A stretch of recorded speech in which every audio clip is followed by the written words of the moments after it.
Happy December 31st, my friends. This is last day of the year 2024. Hope you all had a massive gain of portfolio in 2024 and you will be making even more in next year 2025. So let's start the market review. Please hit the like button, guys. Only takes 1 second to hit the thumbs up button and share this channel with friends and family and help me grow this channel. All right, so we'll start with the S&P 500 futures. This is, you can see the chart which we keep an eye on to see what are the levels. You can see we did not come yet close to the green line. So I'm suspecting that this bounce which we are getting in futures right now, it's up 0.4%. This is pre-market, still before market open. You can see S&P 500 is up almost 0.35%. This bounce could fail, all right? So usually it tries to come close to this green line, which is RSI. You can see he touches it here. So maybe it will just chop around here and go lower. Now just keep that in mind. I just want to be very careful that we could go touch this top boundary around 6300, okay?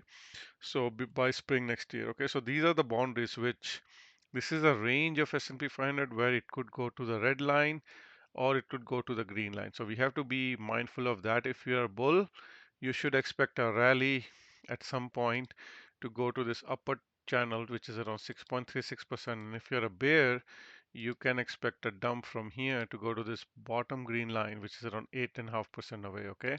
So both scenarios are possible. In my personal opinion, we could go touch green line and then go touch red line. But even if we go straight to touch red line first and then come back later to touch green line, I won't be surprised. My strategy is simple. I will just wait for it to come here because I don't know when it's going to come here.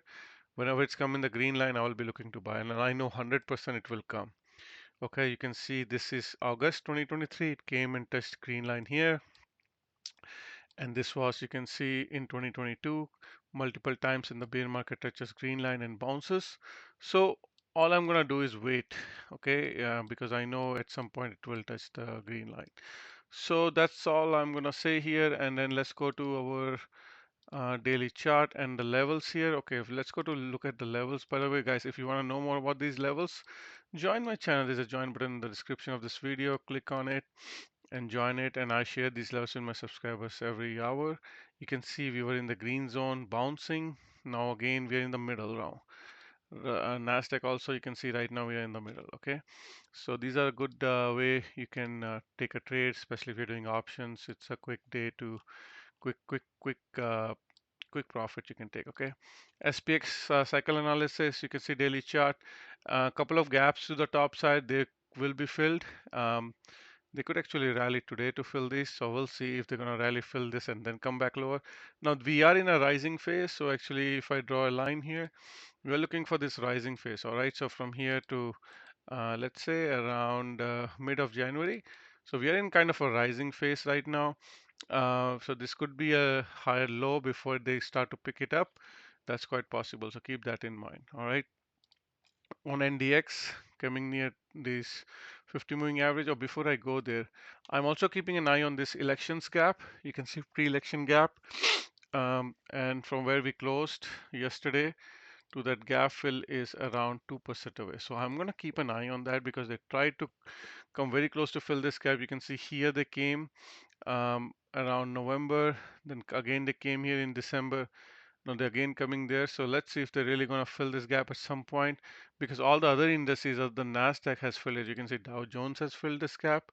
You can see this gap is filled. IWM has filled this gap. So you can see everything else has filled. Only Nasdaq is left. Okay. So just keep that in mind. NDX, that gap is a bit far away on Nasdaq. This is an indecision candle on Nasdaq, and that gap is around 4% away, 4.5% away. So just keep that in mind. And all these yellow lines are top gaps, green lines are bottom gaps. On triple Q, same thing. Can see all the levels here and take a screenshot. Dow Jones, pretty weak. Um, this could be a rejection again. There are more gaps to the downside, also gaps to the upside. We'll see. This is mainly falling because of UNH, and it's again down pre-market a little bit. 0.8%. This is the main culprit of Dow Jones. There's another that the gaps around 470 and 447. it could come here to fill this gap, and then we will have some divergence, and then we can have some bounce. But that's the reason Dow Jones is kind of really weak. Just want to let you know. IWM also, there's a big gap here, so probably 211 is the next target. We'll see when that comes. Oil, nice bounce yesterday. Today also holding nicely, trying to go above this. This is the area in the resistance area right now. There is a gap around 74, so I know it will fill that gap for sure. Now, crude oil for this year, I don't think it's doing that good. Let's see. 2024 January, it was here, okay, and it's still below, okay. So crude oil year to date is down. So you can see January, this is the weekly chart, and it's down almost 3% for the year. So, and uh, in the past, it's 2023 was kind of flat. I think you can see here in January it was here, and then December also it was flat. So usually it tries to be flat here, but before that it was massive. You can see 2021 was here, 2022 ended up here. So again, so let's see how next year will go. So probably it's going to go in a negative territory for the gains of 2024. CNQ had a little bounce and failing, like they try to rally, but it keeps failing. Not sure why. Lot of consolidation here, not able to break above this. If I go to daily chart, this is where we had, even before, we had a lot of consolidations here, and that's when it's gonna probably. And the good news is green line is about to cross red line, and we had a green dot yesterday. So let's see if this is gonna help it to push higher. A lot depends on crude oil. If crude oil stays green and tries to push, then it's going to help all the oil miners. You can see XLE also consolidating near these lows here. Let's see if it can finally bounce. Bitcoin came to this buy box. You can see this is support. So taking a bounce from here as a first touch of these and trying to go higher, but still it's in a downtrend. If I go to like a line chart, you can see it's making lower high, lower low. So you can see this blue line, lower high, lower low. If this is gonna fail here, it's gonna go make a new line, a new low, sorry. And from the gap perspective, again, I'm keeping an eye on the 77 gap for now, and then we'll talk about other gaps later. And you can see Bitcoin was going higher on lower divergence on PP and RSI, so now it's cooling down. Ethereum making a bear flag probably, and then probably gonna break down. If it breaks down, it's going to go to around 2970. Inversely, if it's going to pump, it's going to go to 4,000. So both scenarios are possible. All right. Let's keep moving. Bonds. Bonds are divergence are not there, but I'm getting a green arrow on this indicator saying a buy pressure here. Um, there is not a lot of divergence, little divergence on PPO, but not on RSI. So let's see if bonds are looking okay, very, very oversold. So a bounce is expected on bonds. Toronto Stock Exchange is looking weak. There are gaps around 23,000, a lot of gaps here. So it could come there. Inversely, it could go higher, make a still high. These yellow gaps are also on the top. Hang Seng Index just in the middle. Gaps around 19, gaps around 21, 23. So we'll see where it goes. Both gaps could be filled, but we just don't know when. Natural gas, after a massive bounce yesterday, giving a lot back down today, this gap could be filled again. This probably it was a short squeeze. Now there's a gap around 3.37. They can fill that. Gold doing nothing, looking for this support area, yellow boxes. Silver also looking for these yellow boxes to come back. Copper near support as well. So anyhow, any the lower it goes, coming closer to support. Sugar also in the support area. Wheat also in the green support area here.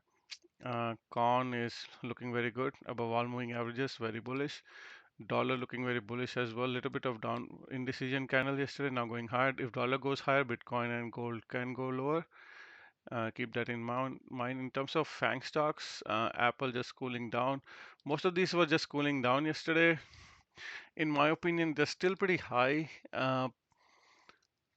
I I'm gonna wait till S&P 500 goes in my buy zone. You can see there are gaps on Google as well. Microsoft could be a good entry here for a little pump near 200 EMA SMA. Usually it bounces every time it comes here. You can see it come here near blue lines and bounce, blue line here, bounce, bounce, bounce, bounce. Always it comes here. I guess the bots are buying it. CrowdStrike is also a little weak here. NVDA looking okay, but in my opinion, NVIDIA is going near $88. But that's up to you what you want to decide. AVGO massive gaps, guys. These will be filled at some point. And Tesla also made a new low compared to this previous low. You can see new low made. They can bounce to fill this gap and then can come back down later. Multiple gaps here, okay. AMD also looking like I don't see any divergence. It's new low on the PPO has divergence, but RSI did not have it. So very oversold again AMD as well. I think it's going to 1112. Other than that, I really like CNI. You can see massive purchase here yesterday, not sure why, but a lot of gaps upside. Very oversold again this one. You can see year to date negative gains on this as well. So CP also same. Railways, it's a good long-term hold because it gives dividends. BlackBerry after a massive breakout just holding. WCN also looking pretty weak but very oversold. You can see very red. When did the last time we see this red? Not sure. Here, yeah, it's could be a good entry here, guys. Dollarama looking okay. Media stock, Rogers. Somebody commented saying Rogers looking very weak, but yeah, all telecom stocks are weak. Very look so much red here, guys. But still there's no divergence. But a bounce can be expected at this point. A bounce that could fail, but at least they're all due for bounce. You can see Telus is so Bell is like just keep going straight down. They all expecting a bounce, I think. Anyhow, let's look at VIX and then we wrap up. VIX a little lower, but there's a gap around 27. There's a gap around 12. So right now in the middle, we'll see where it goes. Okay. All right, guys, that's it for today. Good luck, and again, wishing you a great 2024 and all the best for next year, 2025. We'll meet again in next year. Take care. Bye.